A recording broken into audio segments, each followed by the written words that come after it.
Três anos depois da guerra entre São Paulo e o governo provisório de Getúlio Vargas, novos candidatos a heróis se preparavam para novas batalhas. Idealistas e audaciosos, obcecados e imprudentes, sectários e impetuosos, heróis paisanos e fardados, perigosos e inofensivos, todos em busca de novas conquistas.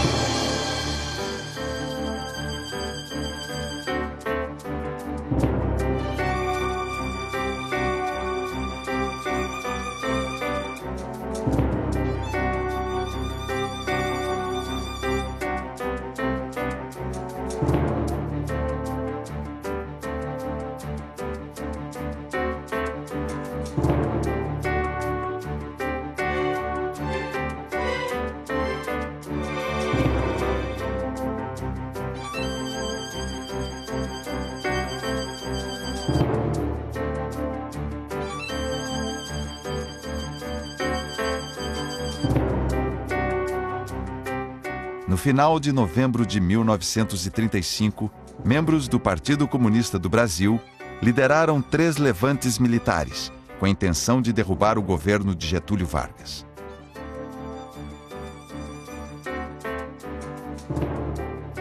Um levante foi em Natal. Outro em Recife. E o último no Rio de Janeiro. Todos fracassaram em poucos dias, ou apenas algumas horas. A ousadia, porém, custou caro aos militares e civis que participaram da insurreição.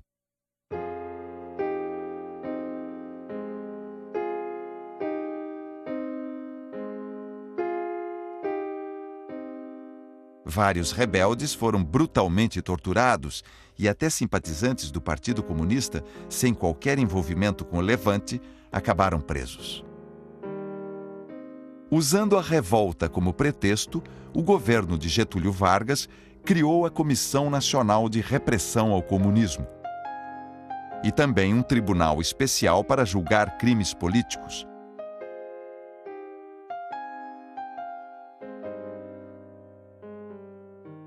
A escalada autoritária culminaria com a instauração do Estado Novo, em 1937.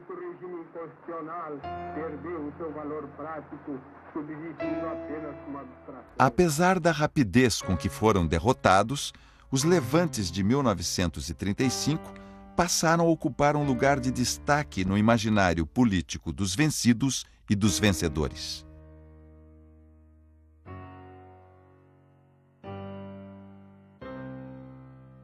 Com o claro intuito de depreciar o levante, os vencedores o batizaram de intentona, pejorativo tirado do baú para tentar diferenciar a insurreição de 1935 das sublevações tenentistas de 1922, 24 e 30. Intentona, segundo o dicionário, quer dizer intento louco e rebelião insensata.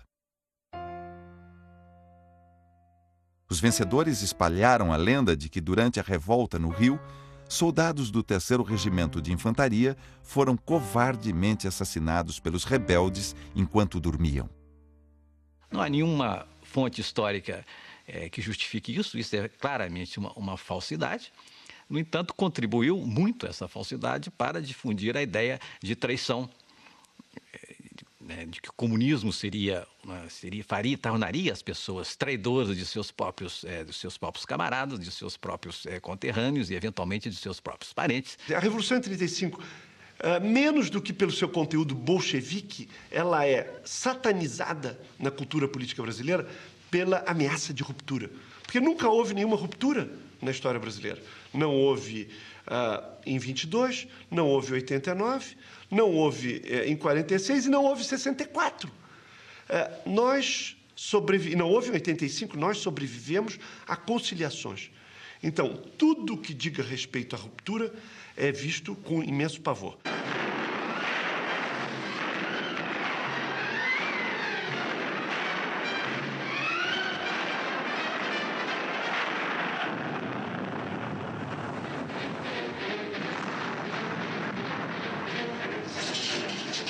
Em outubro de 1917, quando tomaram o poder na Rússia, os líderes do Partido Bolchevique sabiam que o sucesso da Revolução Soviética dependia ainda da vitória de outras revoluções na Europa e no resto do mundo.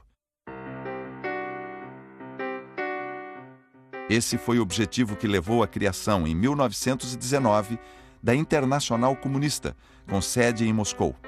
Concebida por Lenin, a Internacional Comunista seria o Estado-Maior da Revolução Mundial.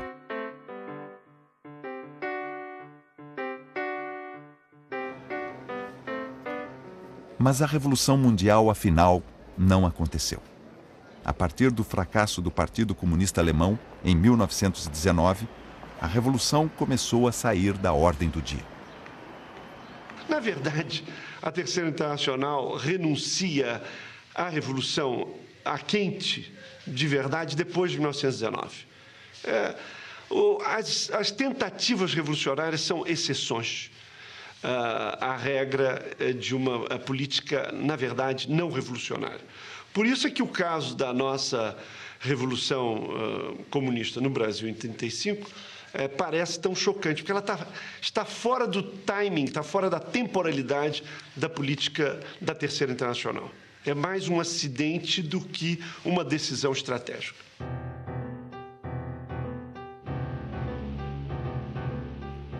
Quando o Partido Comunista foi criado no Brasil, a tomada do poder em outros países deixara de ser uma prioridade para a União Soviética. Fundado em março de 1922, o Partido Comunista do Brasil só teve 4 meses de atuação legal. O estado de sítio, decretado em julho pelo presidente Arthur Bernardes, condenou seus membros à clandestinidade. Otávio Brandão foi um dos primeiros militantes do partido e seu mais representativo teórico desse período. E um dia o estrangeiro vai à farmácia e eu mostrei o livro que estava escrevendo, o futuro livro Rússia Proletária, sobre a Revolução na Rússia. E lá numa página diz: tem a glória de pertencer ao Exército Mundial da Internacional Comunista. O estrangeiro deu uma gargalhada daquela, foi buscar a papeleta e ali assinei.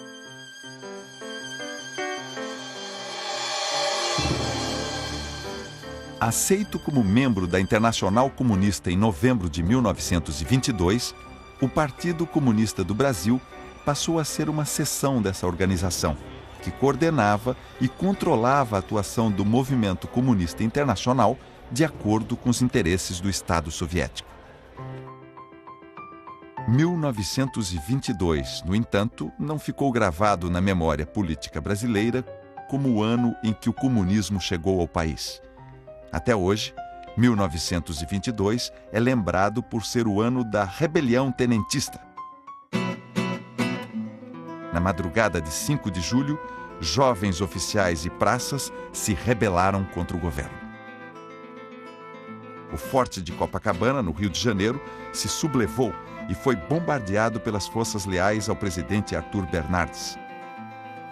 Recusando a rendição, os heróicos sublevados saíram pela Avenida Atlântica ao encontro das tropas do governo.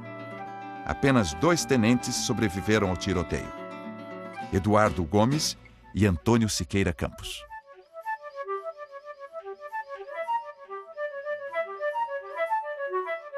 São Paulo, julho de 1924. Uma nova insurreição agita os quartéis. O levante é sufocado, mas o desejo de continuar lutando gerou uma frente militar que entraria para a história como a Coluna Prestes. E eu era uma espécie de juiz de paz, né? Todas as queixas, todas as dificuldades que cada um tinha, o que necessitava, era comigo que falavam, né? E o meu nome ficou na coluna porque em qualquer lugar que chegavam, qualquer civil, morador que vinha falar, reclamar ou pedir qualquer coisa, o soldado mandava, o coronel Prestes que resolve. Então todo mundo ia procurar, o meu nome foi ficando por aí, e daí o nome com que a coluna ficou com o meu nome por isso, né? Em abril de 1925, Luiz Carlos Prestes assumiu a chefia do Estado-Maior da coluna comandada pelo Major Miguel Costa. A coluna percorreria 25 mil quilômetros através de 13 estados na tentativa de derrubar o governo de Arthur Bernardes. As forças federais enfrentaram os rebeldes durante quase 2 anos. Quando a marcha da coluna chegou ao fim, Arthur Bernardes já fora substituído na presidência da República pela via eleitoral.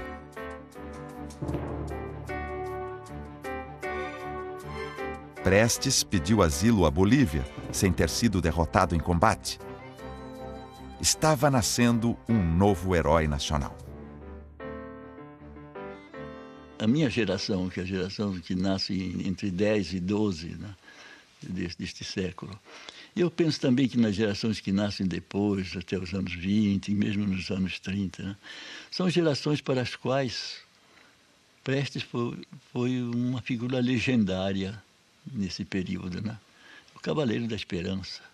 De maneira que nós, os garotos, torcíamos pela coluna, dentro de nossa inconsciência política, né? Mas com uma veneração enorme por aquele jovem comandante, né? Durante o exílio, o Cavaleiro da Esperança leu pela primeira vez livros de Lenin e Marx, enviados por Astrogildo Pereira, um dos fundadores do Partido Comunista do Brasil. Em Buenos Aires, Prestes manteve contato com o secretariado sul-americano da Internacional Comunista e lançou um manifesto afinado com as posições da Internacional quando rompeu com os tenentes que participavam da conspiração contra o governo de Washington Luiz. A verdadeira revolução de que o Brasil necessitava, segundo Prestes, não era a de 1930, mas uma insurreição nacional de todos os trabalhadores contra os grandes senhores da terra e o imperialismo.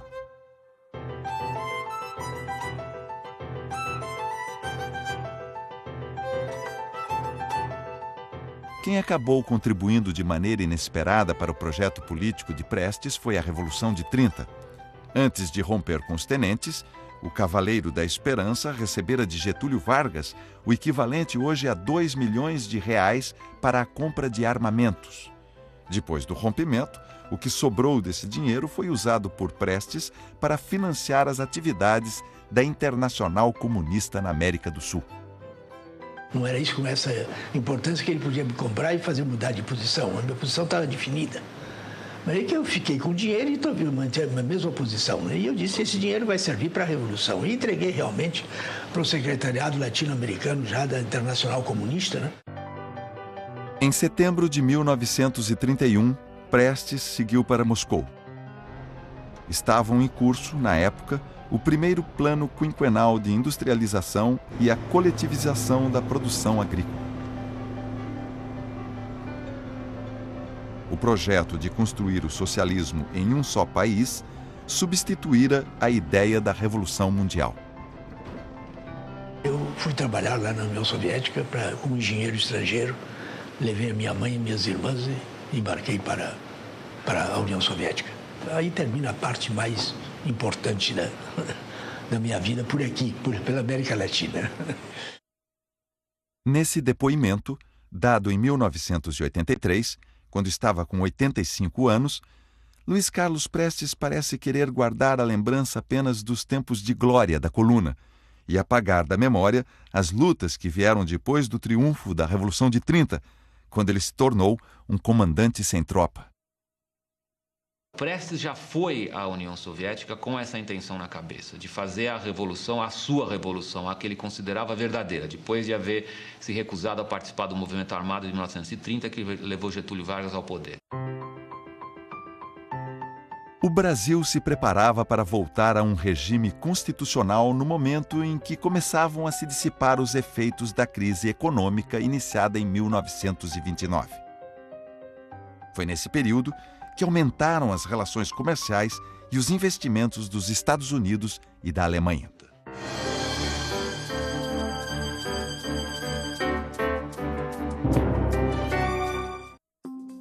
Quais políticas públicas poderiam melhorar a sustentabilidade de instituições culturais? Como aprimorar o sistema tributário para as artes? Como incentivar doações para museus? Qual o sentido dos fundos patrimoniais? Como evitar seus desvios? Para discutir os principais gargalos e desafios ao desenvolvimento do setor de artes visuais no Brasil, a Select organizou um ciclo de debates com importantes agentes da área. O resultado dessa discussão essencial está na edição de outono da revista.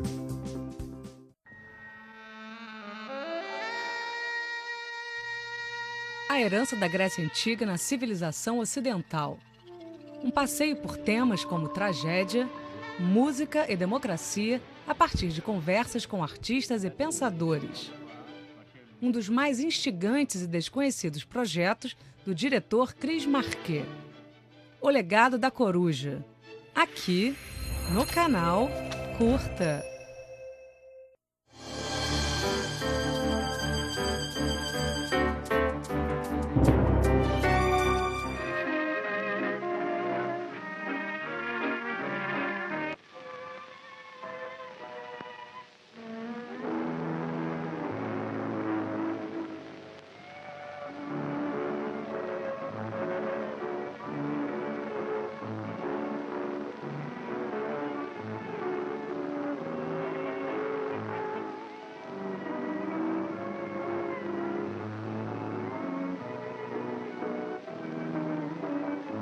Eram alemães os investimentos que haviam formado a tradicional Casa Alemã, que disputava o comércio elegante de São Paulo com o Mappin Stores, de ingleses. É também alemão o capital da VASP, quando a empresa inicia suas operações. Os aviões que farão a rota São Paulo-Rio são de fabricação alemã, assim como o Zeppelin, que pelos céus do Brasil fez propaganda da pujança industrial germânica e do nazismo. O Zeppelin seduziu almas ingênuas e também outras nada inocentes, como a de Armando de Sales Oliveira. O governador de São Paulo não escondia o seu encanto pelos berços do nazismo e do fascismo. Peçamos à Itália, à Alemanha, a Portugal, os poderosos métodos de propaganda por meio dos quais levaremos aos últimos recantos do país a palavra de união e de fé em volta da bandeira da pátria. Imitemos dessas admiráveis nações a exaltação patriótica, o espírito de renúncia, a força de organização, a capacidade renovadora. Conservemos, porém, a nossa roupa, permaneçamos brasileiros.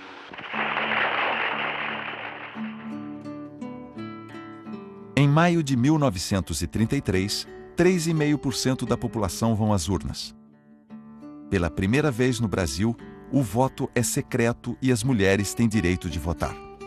A apuração final revela um grande vitorioso, o chefe do governo provisório, Getúlio Vargas, que assegura o poder de influir sobre a Constituinte a ser instalada em novembro de 1933.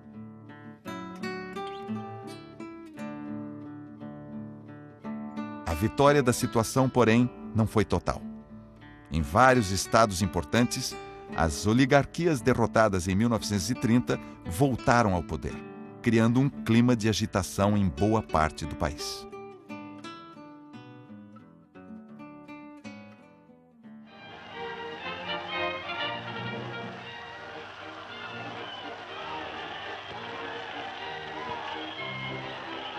Eleito pela Assembleia Constituinte, Getúlio Vargas deixou claro, ao tomar posse, que não estava satisfeito com a Constituição promulgada dias antes. A nova carta consagrava princípios liberais e democráticos, fortalecia os estados e limitava as funções políticas do presidente. Prometo manter e cumprir com lealdade a Constituição Federal, promover o bem geral do Brasil, observar as suas leis, sustentar-lhe a união, a integridade e a independência.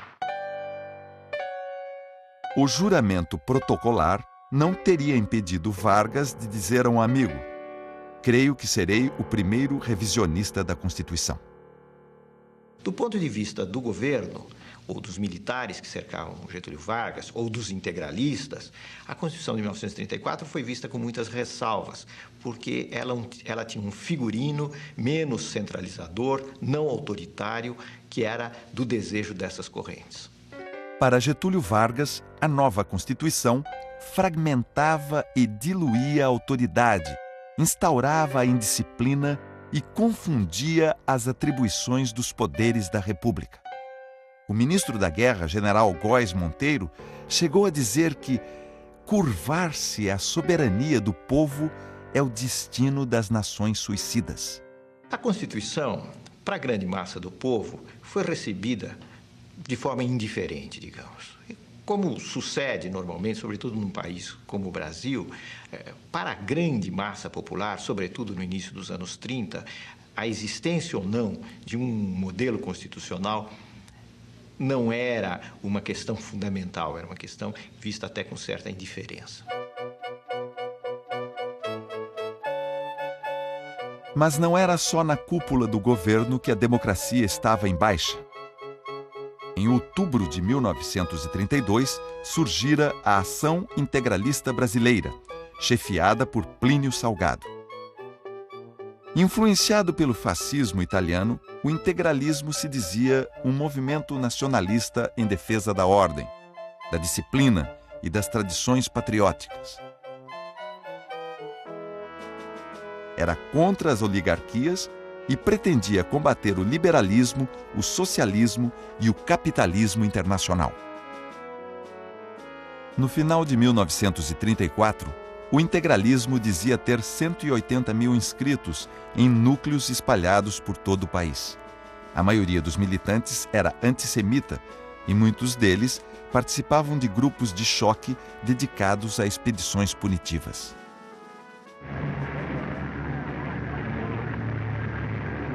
Irineu continua passando seus fortes concorrentes um a um.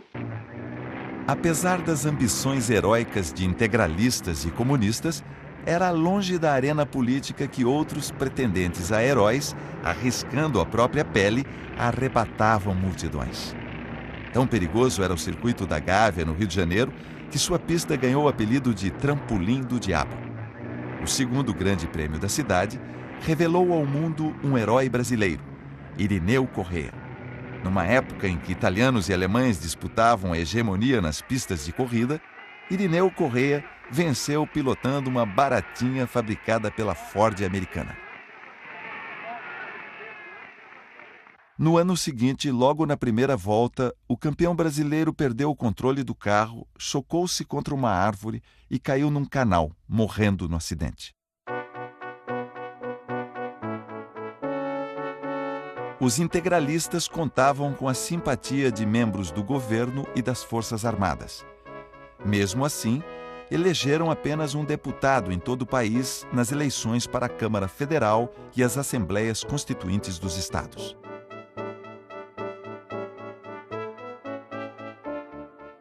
A campanha foi marcada por conflitos de rua. Uma semana antes da votação, grupos antifascistas dissolveram à bala uma concentração integralista na Praça da Sé, em São Paulo. No tiroteio, 6 pessoas morreram e 42 foram feridas. A crescente radicalização política levou Getúlio a encaminhar à Câmara dos Deputados o projeto de Lei de Segurança Nacional, ou Lei Monstro, como passou a ser chamada. Os direitos e garantias individuais inscritos na Constituição de 1934 estavam com os dias contados.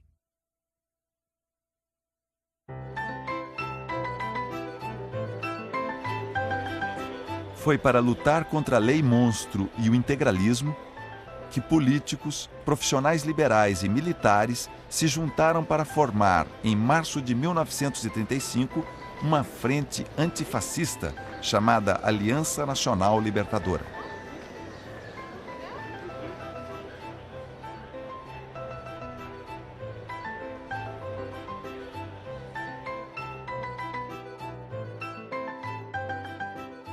Nós estávamos imbuídos com a experiência política acumulada naqueles tempos, com os diferentes surtos de esperança que vinham do acompanhamento da coluna, das promessas da coluna, da aliança liberal.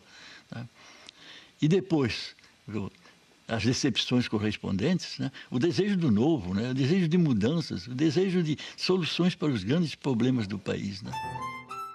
Presidida pelo comandante da Marinha, Ercolino Cascardo, ex-tenente revolucionário em 1930, a Aliança entrou na cena política brasileira com um grande comício no Teatro João Caetano, no centro do Rio de Janeiro.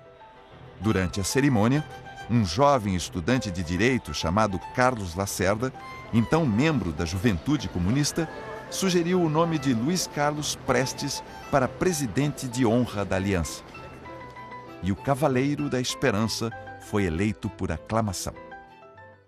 Alguns dos antigos tenentes vitoriosos agora, após 30, eles foram absorvidos no Exército, reabsorvidos no Exército e foram promovidos rapidamente e se estabilizaram, naturalmente se sentiram compensados e deixaram as suas intenções rebeldes de antes de 30.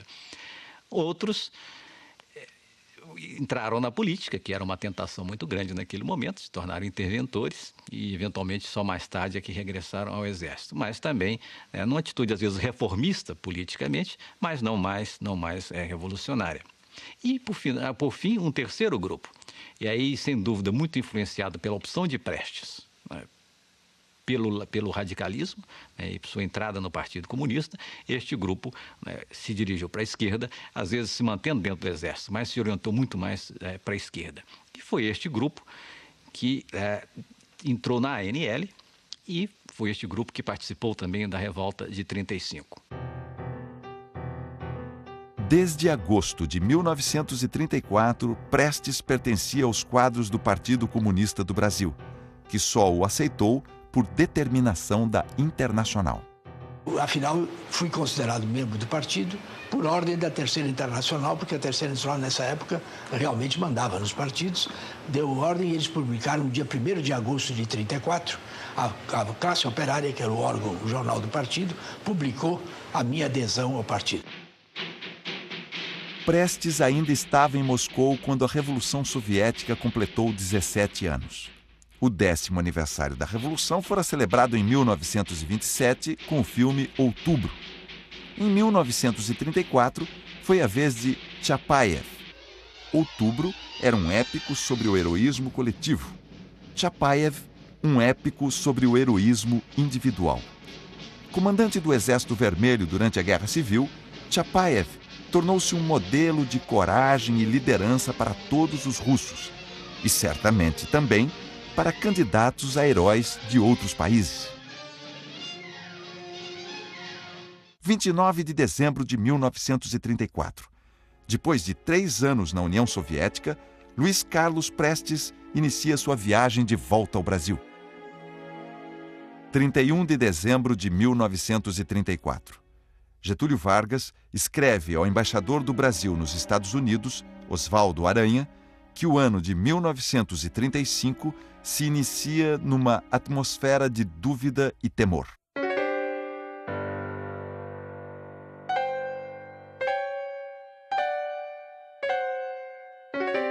Prestes chegou ao Brasil na semana em que Armando de Sales Oliveira tomou posse como governador de São Paulo. Dias antes, fora aprovada pelo Congresso e sancionada por Getúlio Vargas a Lei de Segurança Nacional, a Lei Monstro, O país voltara a um regime de exceção com o poder concentrado nas mãos do presidente da República. Armando Salles assumira a defesa da Lei de Segurança Nacional e do fortalecimento dos poderes do presidente da República. Na cerimônia de posse, o governador estava acompanhado de perto por um dos autores da Lei Monstro, o paulista Vicente Rau, ministro da Justiça de Getúlio Vargas. As elites acertavam seus ponteiros, enquanto nos bastidores era tramado o assalto ao poder.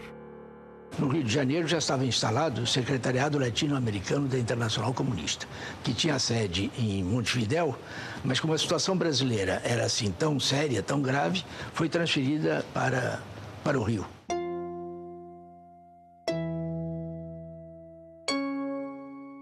Prestes não veio sozinho para o Brasil, nem com sua verdadeira identidade. Um passaporte falso o transformara num cidadão português.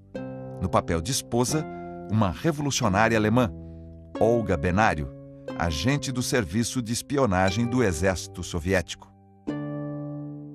Além de agente da Internacional Comunista, ela era também agente militar, agente do Serviço de Inteligência Militar.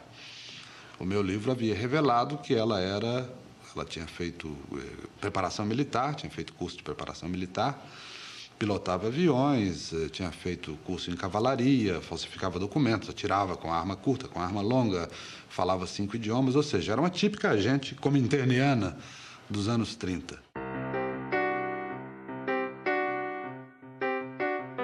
Desde o início dos anos 20, a Internacional espalhava agentes clandestinos pelo mundo. A partir de 1931, enviados da Internacional passaram a dar orientação política ao Partido Comunista do Brasil e a organizar cursos para a formação de novos dirigentes.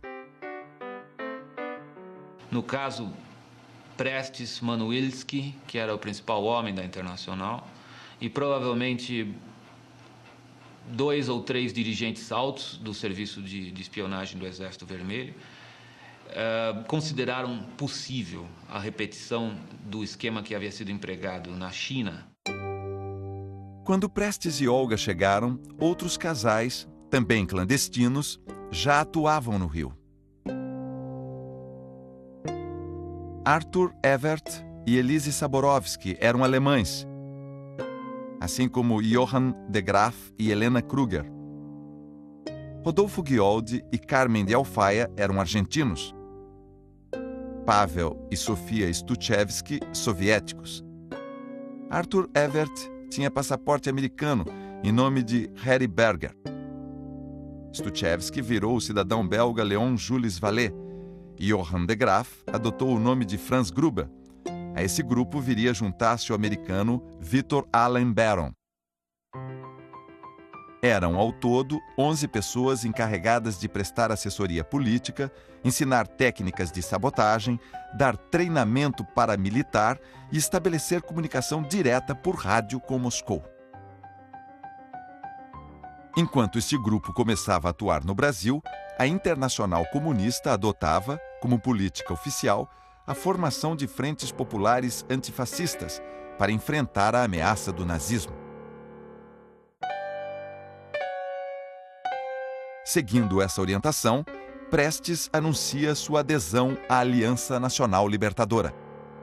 O grupo que teve maior destaque na formação da Aliança Nacional Libertadora foi o dos tenentes, chamados tenentes de esquerda, que vinham lutando desde 22, participaram de 30 e que se sentiam traídos e desiludidos com a Revolução de 30. O Partido Comunista, ele praticamente não teve nenhuma influência na formação da Aliança Nacional Libertadora.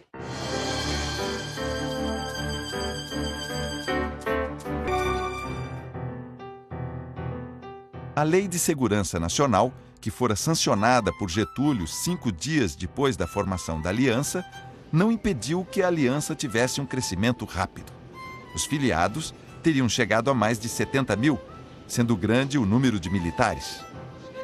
Da parte da Aliança Nacional Libertadora, da direção da Aliança oficial, é uma luta antifascista, uma luta democrática, uma luta anti-imperialista e uma luta contra o latifúndio, mas sem nenhuma indicação de como chegar ao poder, de como organizar um governo. Ao contrário, eles fazem questão de dizer que não são um partido político. 7 de maio de 1935. Em meio a boatos de golpe militar, um novo ministro da Guerra é nomeado por Getúlio. No lugar de Góes Monteiro, assume o general João Gomes, ex-comandante das forças do governo nas operações contra a coluna Prestes no Nordeste. Apaziguada a área militar, Getúlio Vargas vai a Buenos Aires com a família, a bordo do encouraçado São Paulo. Viaja para assinar um tratado de comércio com a Argentina e participar da primeira fase de negociações para o armistício da Guerra do Chaco. Quando volta ao país, a tensão política aumentara. Em 9 de junho, um operário morre e dezenas de pessoas saem feridas de um confronto entre integralistas e aliancistas em Petrópolis. Para Getúlio, a Aliança Nacional Libertadora não passava de uma fachada do Partido Comunista. O ministro da Guerra, João Gomes, considerava o ideário aliancista contrário à lei e à ordem. Outros generais afirmavam que a aliança recebia ouro de Moscou. Esses ataques eram motivo de festa para os integralistas, que já contavam com um precioso aliado na cúpula do governo, o coronel Newton Cavalcante, chefe da Casa Militar da Presidência da República.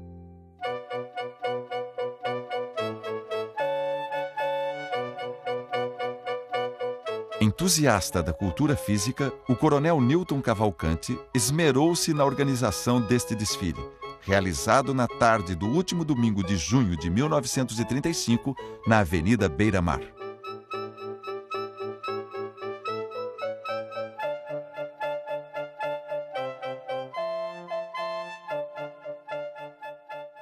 Cinco dias depois da grande parada atlética, Prestes daria de mão beijada um motivo para o governo fechar a aliança. Seguindo instruções da Internacional Comunista, Prestes convoca as massas para o momento do assalto e exige todo o poder à aliança.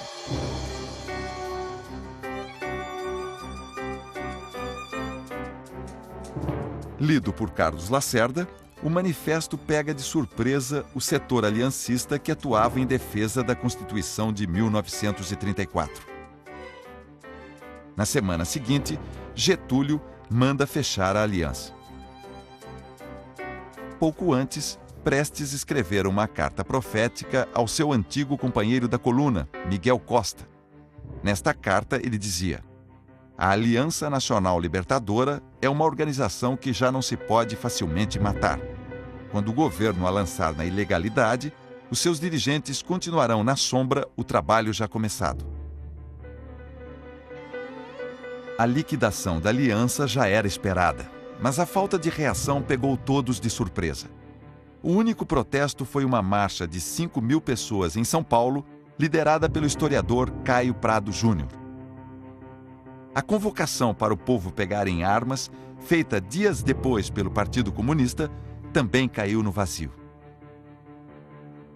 Quando o Getúlio decretou o fechamento da Aliança Nacional Libertadora, os comunistas tomaram a Aliança Nacional Libertadora e deram um curso insurrecional à Aliança Nacional Libertadora, sem consultar as bases da aliança, que não eram para isso. Estavam ali como um movimento antifascista, era o ascenso do fascismo no mundo.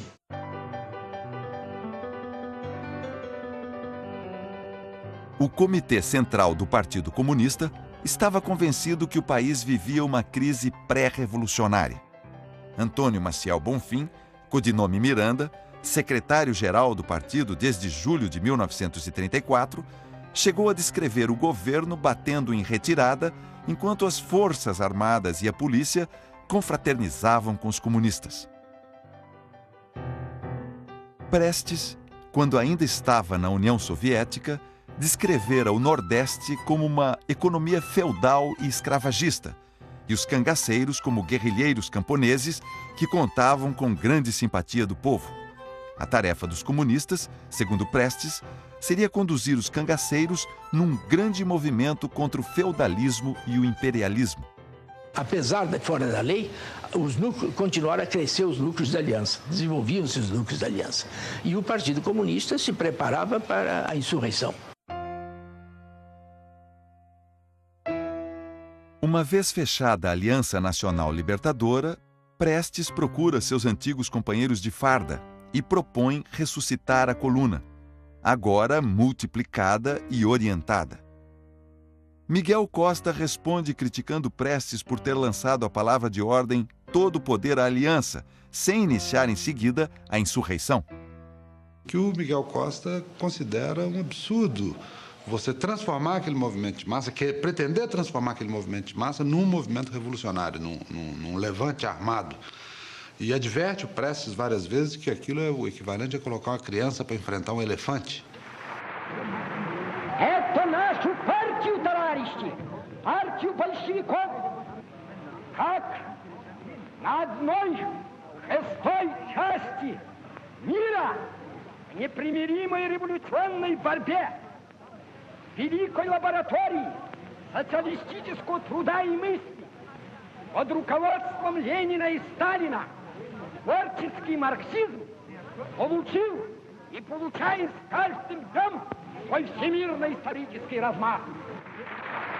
Em agosto de 1935, no 7º Congresso realizado em Moscou, Prestes foi eleito membro do Comitê Executivo da Internacional Comunista. Мы не были бы революционными марксистами, ленинцами, достойными учениками Маркса, Энгельса, Ленина и Сталина. Может, наверняка выполнить свою историческую миссию, снести с лица земли фашизм, а вместе с ним и капитализм. Ainda durante o 7º Congresso, a Aliança Nacional Libertadora foi citada como exemplo da política oficial de frentes populares. Mas a aliança já tinha sido fechada e os acontecimentos no Brasil seguiam outro curso.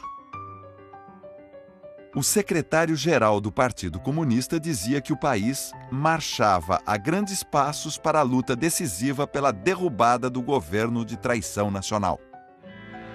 Eu assisti em reuniões em que se discutia a situação do Brasil, o ano de 35. Não há nenhuma condição para nenhuma insurreição armada. Então devemos cruzar. Eu digo, não.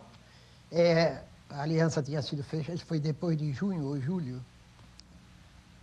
Eu digo, a aliança foi fechada, reorganizar a aliança com outro nome e contar a mesma tarefa de propaganda, de agitação, de educação, de milhões e milhões de brasileiros. Isso é uma tarefa. Quantos anos? Digo, eu não sei quantos anos. Então garantiram a Internacional, que Fernando Lacerda garantiu a Internacional e tinha a vitória no bolso, que bastaria o nome de Prestes para levantar milhões e milhões de brasileiros. O Brasil, contudo, parecia bem distante desses projetos grandiosos. E as Forças Armadas mais distantes e tranquilas ainda. Nas comemorações do Dia do Soldado, Getúlio e o ministro João Gomes entregaram pela primeira vez a Ordem do Mérito Militar.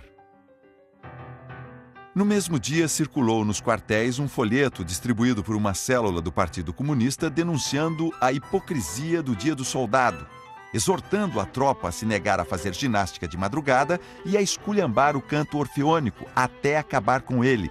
Palavras de ordem que caíram no vazio.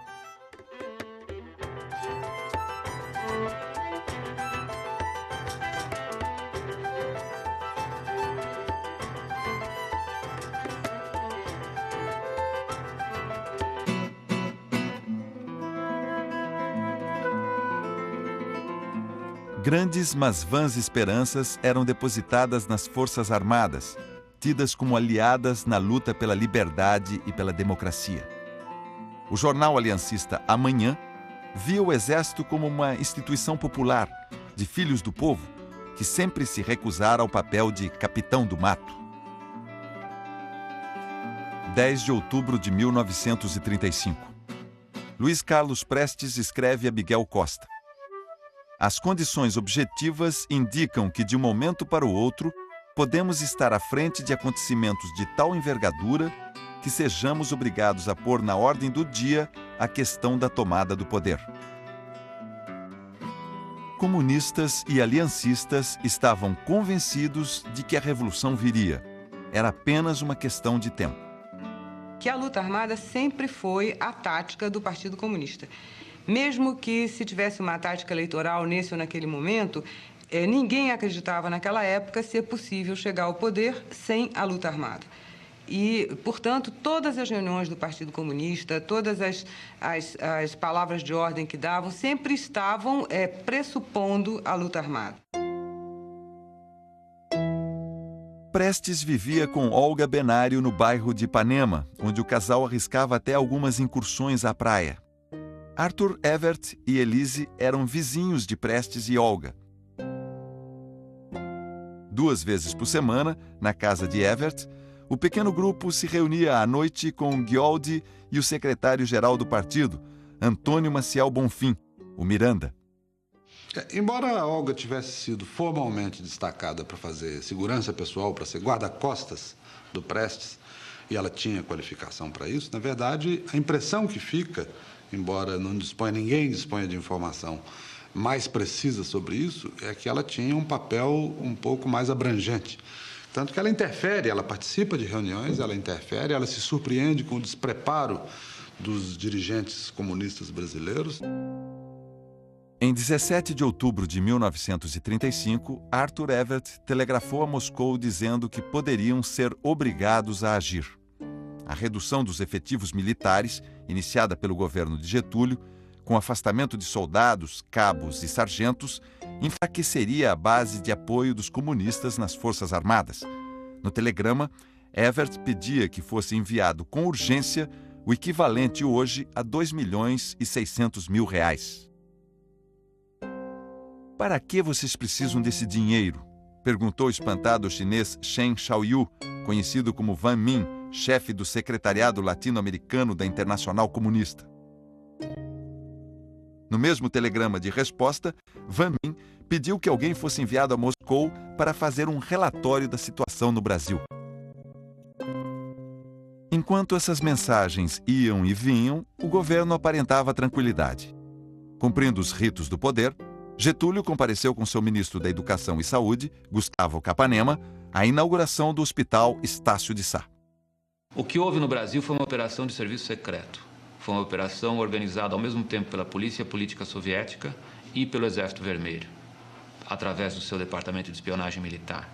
Prova disso é a biografia profissional dos participantes. Seguramente a direção da Internacional Comunista foi induzida a erro por informações vindas do Brasil. Basicamente, as informações transmitidas a eles, e particularmente ao Dmitry Manuilsky, secretário do Comintern, pelo secretário do partido, secretário-geral do Partido Comunista Brasileiro, que era o Miranda. A Internacional Comunista nem determinou, nem teve papel preponderante, nem insistiu, sequer sugeriu o movimento armado de 1935. Isso, a meu ver, está mais do que comprovado pelos documentos.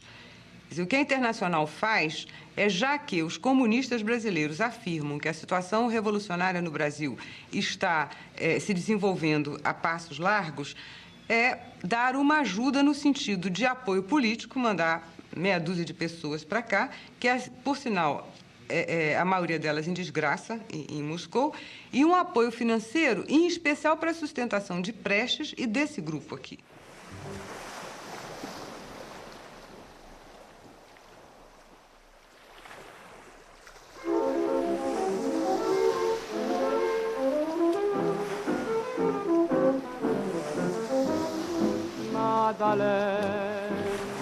Nada além de uma ilusão. Chega bem, e é demais para o meu coração. Acreditando em tudo que o amor, mentindo sempre diz, eu vou vivendo assim feliz.